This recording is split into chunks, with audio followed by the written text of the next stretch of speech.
Meghan Markle s'est positionnée plus près de l'arène politique en exprimant ses inquiétudes sur une question qui lui tient à cœur, a déclaré un commentateur royal.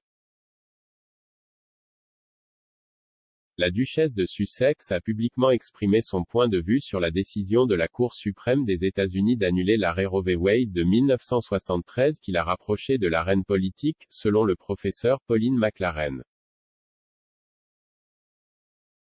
L'auteur et professeur de marketing et de recherche sur les consommateurs à l'Université Royal Holloway a fait ses commentaires après le discours de Meghan sur le changement des droits reproductifs fédéraux aux États-Unis lors d'une conversation avec la féministe Gloria Steinem. Dans la puissante interview de Vogue, la duchesse a exhorté les personnes effrayées par l'effet d'entraînement de la décision de la Cour suprême à transformer cette peur en action et à se rendre aux urnes en novembre, lorsque les Américains voteront lors des élections de mi-mandat.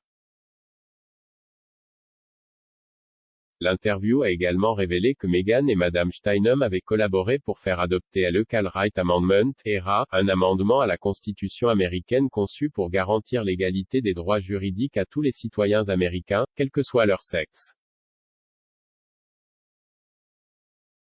Après que Madame Steinem ait déclaré que les militants devraient faire pression sur la Maison-Blanche et le Congrès pour qu'il adopte l'amendement, Meghan a déclaré « Eh bien, Gloria, il semble peut-être que vous et moi allons bientôt faire un voyage à DC ensemble. »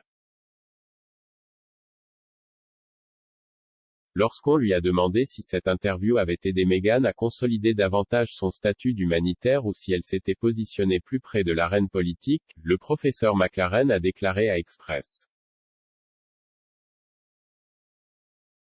Co.uk, Meghan cimente certainement son rôle d'humanitaire et d'activiste à travers ce rôle.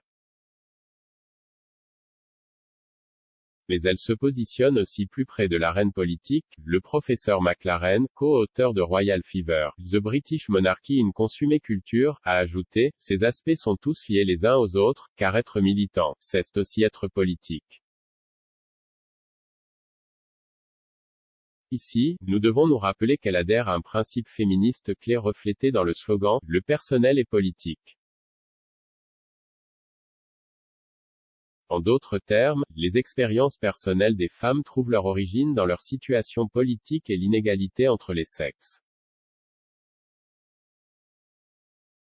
Meghan a été invitée par divers commentateurs et observateurs royaux à s'intéresser à un rôle plus actif en politique depuis que le duc et la duchesse de Sussex ont démissionné en tant que membres de la famille royale fin mars 2020.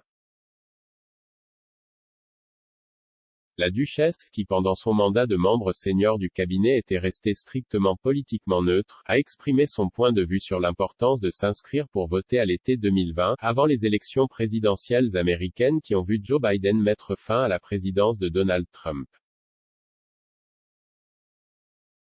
Rejoignant l'initiative virtuelle When All Women Vote depuis son domicile de Montecito en août 2020, Meghan a déclaré « Nous ne sommes qu'à 75 jours du jour des élections. C'est tellement proche et pourtant il y a tellement de travail à faire dans ce montant de temps, car nous savons tout ce qui est en jeu cette année. »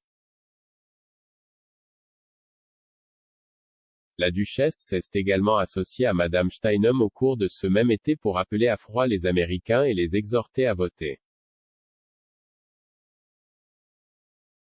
En septembre 2020, Meghan et Harry ont partagé un message vidéo pour ABC et Times dans lequel il a exhorté les électeurs à rejeter les discours de haine, la désinformation et la négativité en ligne et elle a qualifié le vote à venir des élections de notre vie.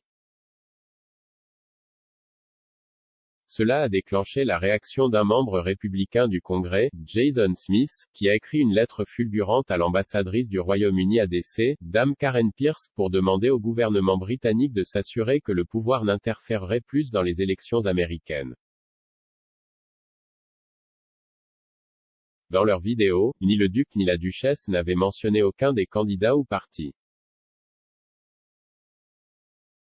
L'automne dernier, il est apparu que Meghan avait appelé à froid des sénateurs républicains en utilisant son titre royal pour défendre une autre cause qui lui tenait à cœur, les congés familiaux payés. La duchesse a discuté de cette décision lors du sommet Dealbook du New York Times en novembre dernier et a reconnu qu'il existe un précédent au sein de la famille royale de ne pas s'impliquer dans la politique.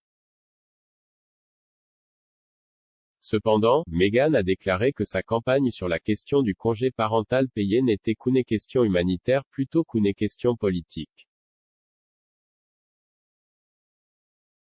Bien que la duchesse n'ait jamais abordé les spéculations concernant son éventuelle intention de se lancer en politique, les chances de voir la femme du prince Harry se présenter aux élections ont été largement discutées au cours des derniers mois. En mai, on a demandé à Valerie Biden-Owens, la sœur et conseillère politique du président Biden, si Meghan ferait une bonne candidate à la présidence. L'expert politique a déclaré à Good Morning Britain DITV, oui, peut-être, bien sûr, elle le fera. Le rédacteur en chef royal DITV, Chris Shipp, a réagi en disant qu'il avait toujours pensé que la duchesse lancerait une carrière politique à un moment donné de sa vie et que cela ne me surprendrait pas du tout si elle décidait finalement de le faire. Lors de son entretien, Madame Biden-Owens a également déclaré « C'est merveilleux d'avoir des femmes en politique, plus nous avons de femmes, mieux notre système démocratique fonctionnera. Nous embrassons toutes les femmes et nous lui souhaitons la bienvenue pour rejoindre le Parti démocrate. »